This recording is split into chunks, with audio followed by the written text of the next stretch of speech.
Magandang gabi pong muli. Ay, nagkakandubulol na po. Yan. Magandang gabi pong muli sa inyong lahat. Samahan niyo po akong muli sa pagbubulay natin, pagpapakain sa ating spirito dito sa ating dinner with Jesus. Ayan. May mga taong bilanggo ng kanilang nakaraan, mga pangyayari sa nakaraan na humahadlang kung kaya sila hindi nakakausad. Naroon ang takot na magpatuloy dahilan sa lagi silang minumulto ng kanilang nakaraang hindi maganda. Nawawalan ng tapang na humakbang dahilan sa baka magkamali muli. May sinasabi sa atin ang salita ng Diyos sa Kawikaan 4:25. Sabi dito, palaging sa hinaharap ang pukol ng iyong tanaw. Ituon ang iyong pansin sa iyong patutunguhan.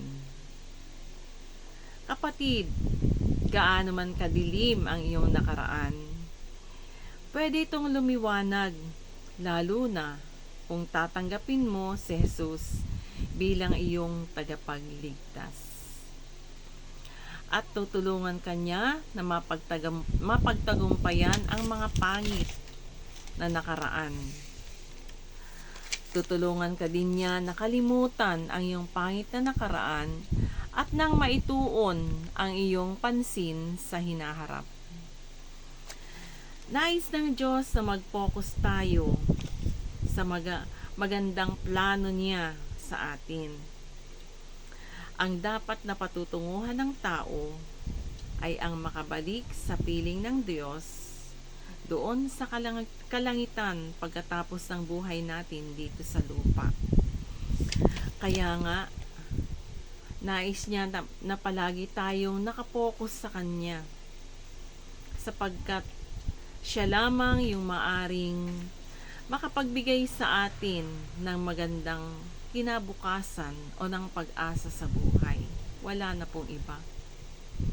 Ano man yung meron tayo, ano man yung mga na-achieve natin sa buhay, wala itong halaga kapag ang ating focus ay hindi nakapokus sa ating Panginoon. Ang lahat ng ito ay magiging walang kabuluhan. Subalit kahit gaano lang kasimple, kahit gaano kadilim ang iyong mga pinagdaanan sa nakaraan, basta't naniniwala ka na may Diyos na kaya kang iahon sa mga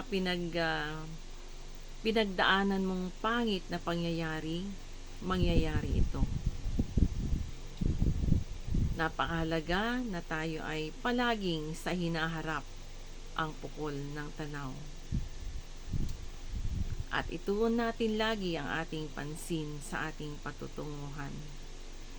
Ito ay ang patutunguhan natin pagkatapos ng buhay natin dito sa lupa. Sa minsan pa, naisin nating lahat na makasalo ang ating Panginoon sa pamamagitan ng Kanyang salita, pakikisalo dito sa ating pagbubulay sa ating dinner with Jesus. Always remember, Jesus loves you. God bless us all.